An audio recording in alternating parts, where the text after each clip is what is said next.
Hello guys, welcome back to my channel. आज मैं आपको पढ़ाने वाली हूँ क्लास 10th की पोएम जिसका नाम है फायर एंड आइस। तो फायर एंड आइस को लिखा है रॉबर्ट फ्रॉस्ट ने।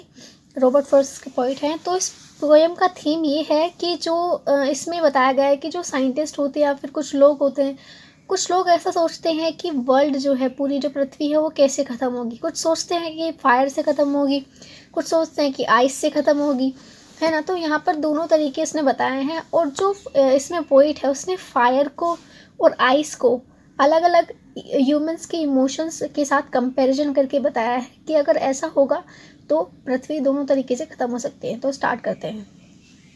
सम say the world will end in the fire, some say in ice. तो पहली लाइन में पोइट ने बताया है कि कुछ लोग कहते हैं कि जो ये दुनिया है, जो ये वर्ल्ड है, ये पूरा फायर से ख़त्म होगा। कुछ कहते हैं कि आइस से ख़त्म होगा। From what I have tasted of desire, I hold with those who favor fire। तो बेसिकली इसने कहा है कि ये बोलते हैं कुछ लोग कि फायर से ख़त्म होगा, कुछ बोलते हैं आइस से ख़त्म होगा। लेकिन क्योंकि मैंने जो डिज़ायर होती है, जो ह्यूमन डिज़ायर होती है, मुझे पता है कि जो ऐसी ह्यूमन डिज़ायर होती है, तो मुझे लगता है कि फायर से ही ख़त्म होगा। क्यों? क्योंकि यहाँ पर जो डिज़ायर है उसको पोइट ने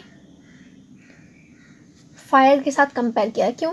क्योंकि जैसे डिज़ायर होती है, इच्छा होती है, लालच होता है, ये क्या होता है कि बढ़ती जाती है। अगर हमें किसी ने 1000 रुपये दिए तो हम चाहेंगे अगली बार कि 2000 मिले, अगली बार चाहेंगे 3000 मिले। तो जो डिज़ायर है, एक तरीके से जो लालचपन है, ये बढ़ता जाता है, कभी भी ख़त्म नहीं होता। ऐसी आग होती है, बढ़ती जाती है ना।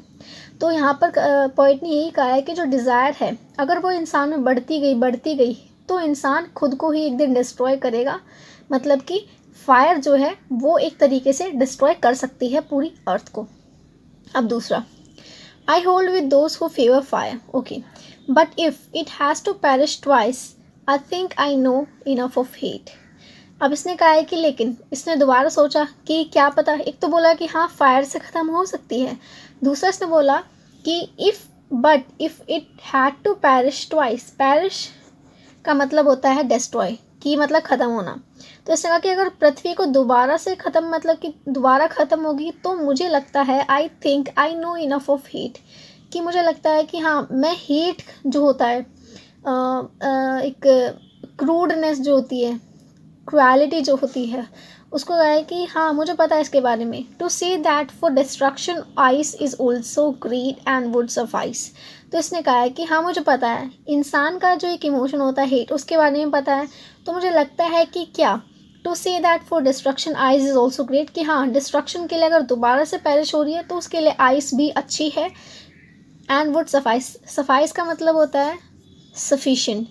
तो इसने यही कहा है कि फायर जैसे डिज़ायर होती हैं तो उससे ख़त्म हो सकती है। अगर दोबारा से ख़त्म होनी हुई, दोबारा से पैरिश होनी हुई, पैरिश, तो वो आइस भी सफिशिएंट है, आइस भी सफाइस है। तो यहाँ पर जो पोइट है उसने आइस को एक ह्यूमन इमोशन जिसको बोलते हैं हेट, मतलब कि कुछ लोग होते हैं वो बहुत फर्म हो जाते हैं, बहुत अपने, मतलब कि अपने ही इमोशंस में खोए रहते हैं, they don't care about the others. तो पोइट ने यही कहा है कि कुछ लोग पत्थर दिल, जिसे स्टोन हार्टेड बोलते हैं, कुछ ऐसे होते हैं जो दूसरों की प्रॉब्लम्स को भी नहीं देखते। तो अगर ये सब चीज़ें बढ़ती गई, हेट बढ़ता गया, फायर की तरह जो डिज़ायर्स हैं, जो लस्ट है, जो ग्रीडनेस है, वो अगर बढ़ती गई, तो पृथ्वी जो है दोनों तरीके से ख़त्म हो सकती है। तो सिर्फ इस पोएम में पोइट ने बताने की कोशिश की है कि आजकल हमें अपने इमोशंस को भी ध्यान रखना चाहिए, दूसरों के इमोशंस को भी ध्यान रखना चाहिए, हमें एक अच्छा इंसान बनना चाहिए। ओके, अगर आपको वीडियो अच्छी लगी हो तो subscribe my channel. Thank you for watching this video.